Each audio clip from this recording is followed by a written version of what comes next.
Pensa só, a indústria 4.0 é como se fosse uma cidade nova, sabe? Cheia de avenidas tecnológicas, prédios inteligentes e muitas oportunidades.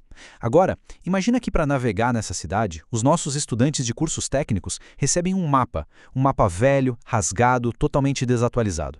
Pois é exatamente essa situação preocupante da educação técnica industrial no Brasil hoje. E fica a pergunta: quando a transformação produtiva acelera e as grades curriculares ficam paradas, quem é que paga o preço?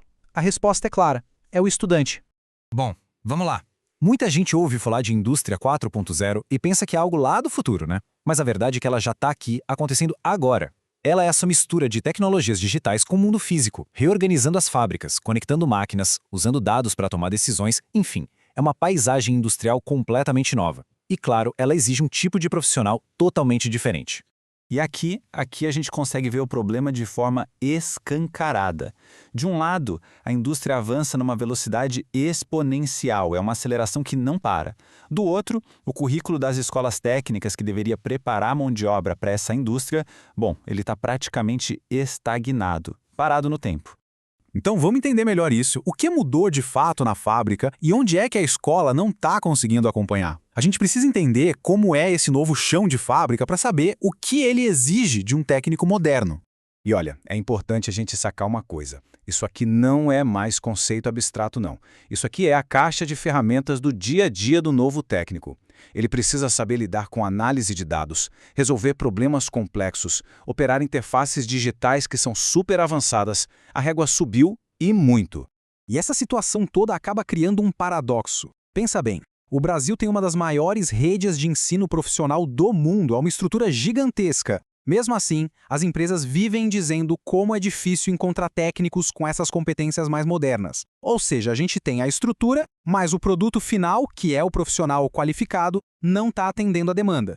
Tá, mas por que essa lacuna existe? Por que tem esse buraco entre o que a escola ensina e o que a indústria precisa?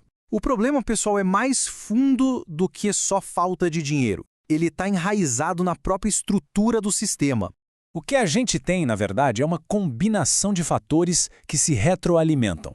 É uma burocracia que demora anos para aprovar uma mudança no currículo. E quando aprova, já está velho. São parcerias com empresas que ficam só no papel. É uma cultura de resistência à mudança, laboratórios parados no tempo e, claro, professores sem a formação necessária para ensinar o que há de novo. É uma inércia institucional muito poderosa. E todo esse atraso, toda essa inércia, ela tem um custo real que a gente pode medir. Vamos ver agora quem, no fim das contas, é que paga o preço por essa omissão do sistema. Essa é a pergunta de $1 milhão, né? Quando o sistema todo falha em se adaptar, nas costas de quem fica esse fardo? Pois é, quem paga é o estudante. É aquele jovem que tem suas esperanças frustradas. O sistema simplesmente não cumpre a promessa de dar uma entrada qualificada no mercado de trabalho. E para muitas famílias, esse curso técnico é o maior investimento que elas podem fazer na vida. E isso não é só uma percepção, não. Existem dados. Uma pesquisa do Observatório do Mundo do Trabalho do Senai mostra uma falha sistêmica. Uma parte significativa dos recém-formados precisa de um novo treinamento, uma requalificação assim que sai da escola. Eles precisam ser retreinados para fazer o trabalho para o qual eles, teoricamente, já foram treinados. É um absurdo! E essa frase aqui, ela resume o coração ético da questão. Não é o jovem que se dedicou, que estudou, que falhou. A falha é da instituição que não conseguiu entregar uma formação conectada com o mundo real. E o impacto disso vira uma bola de neve. Não prejudica só o indivíduo, não. Prejudica a competitividade de toda a indústria do país. Afinal, um setor produtivo que não tem técnicos qualificados é um setor que não consegue inovar, não consegue crescer. Ok, o cenário é bem complicado, a gente entendeu. Mas apesar disso, o problema não é insolúvel, não. Existe, sim, um caminho bem claro para a modernização. E essa jornada de mudança começa com os educadores. Como diz a pesquisadora Mônica Waldheim, qualquer transformação de verdade precisa ter o professor como parceiro no processo e não só como alguém que executa ordens. Eles precisam estar no centro da mudança. Isso aqui funciona como um roteiro prático do que pode ser feito. Não é uma solução mágica, única. É um conjunto de ações que precisam andar juntas. Entender o que a indústria da região precisa, colocar os professores dentro das empresas para verem a tecnologia na prática, modernizar os laboratórios aos poucos, criar projetos que imitem a vida real. São ações concretas e essenciais. Então, o mais importante aqui não é achar uma fórmula mágica.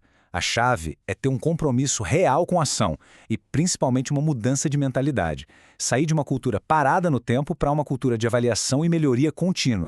No final das contas, gente, a gente volta para o ponto principal. Isso não é só um debate técnico sobre pedagogia ou currículo, isso é uma questão de responsabilidade ética. É sobre honrar a confiança que os estudantes e as suas famílias colocam no sistema de ensino. Então, a pergunta que fica e que todo gestor educacional deveria se fazer todos os dias é esta: a gente está preparando os alunos para o mundo que existe hoje ou para o mundo que já não existe mais? A resposta para essa pergunta vai definir não só o futuro de uma geração, mas o futuro da indústria do nosso país inteiro.